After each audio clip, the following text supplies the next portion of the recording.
इस समय हम वीआईपी सीट, जी हाँ, वीआईपी सीट नैनीताल उधम सिंह नगर, और प्रकाश जोशी जी हमारे पास खड़े हैं। तमाम सवालों का जवाब हमें पूछना है। प्रकाश जी, आपका बहुत बहुत स्वागत है खबर संसार में।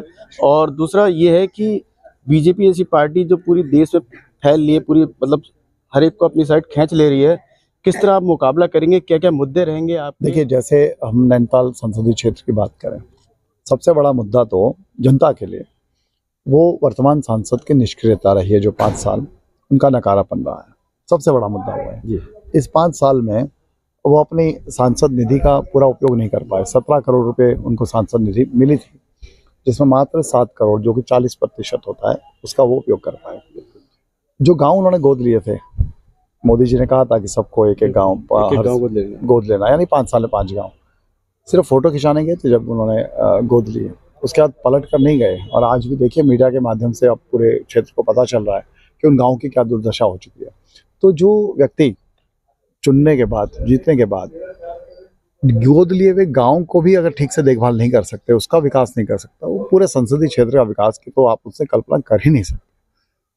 तीसरी बात, हमारे प्रदेश के उन नौजवानों का, युवाओं का एक सपना जो होता है हमारे यहाँ कि हम फौज में जाएंगे, हमारे परिवार में भी शहादत की कहानी रही होती हैं, फौज में जाएंगे, देश की सेवा करेंगे। यही अजय भट्ट जी थे जो रक्षा राज्य मंत्री हैं, जिनके रक्षा राज्य मंत्री रहते हुए अग्निवीर जैसी योजना आई, जिसने हमारे युवाओं के सपनों को कुचल दिया, खत्म कर दिया।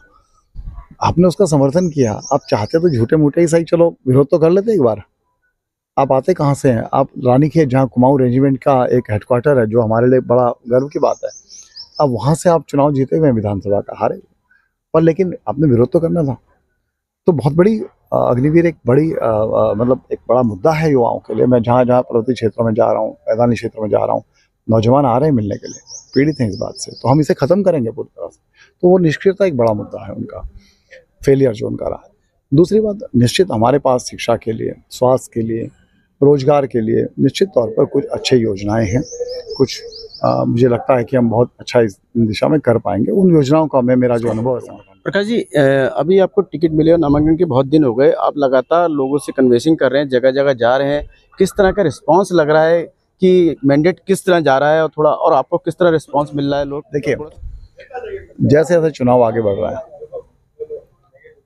जनता का जो प्रतिभाव है, उसको देखकर मैं कह सकता हूं कि हम एक भारी बहुमत की ओर, जीत की ओर आगे बढ़ रहे हैं। तो मुझे कोई शक नहीं है, जैसे जैसे चुनाव आगे बढ़ेगा हम इस लोकसभा क्षेत्र को अच्छे मत से बड़ा स्टार कैंडिडेट की अभी तक कोई आपकी सभा का या सर कुछ का, मतलब जिस तरह अभी इन्होंने अजय भट्ट ने मोदी का कराया है रुद्रपुर में, उसको लेके और थोड़ा सा अपने स्टार प्रचारक, मैंने कहा ना, वो फेलियर एमपी रहे, निष्क्रिय रहे, नकारा रहे हैं। उनको जरूरत थी कि आके मोदी जी कम से कम आके लोगों से मोदी जी ये कह के जाएं कि हमारे सांसद नालायक रहे हैं, निकम्मे रहे हैं, इनसे कुछ हुआ नहीं है, आप मेरे नाम से वोट दे दो। ये तो कहा मोदी जी ने, कहा था कि नहीं कहा?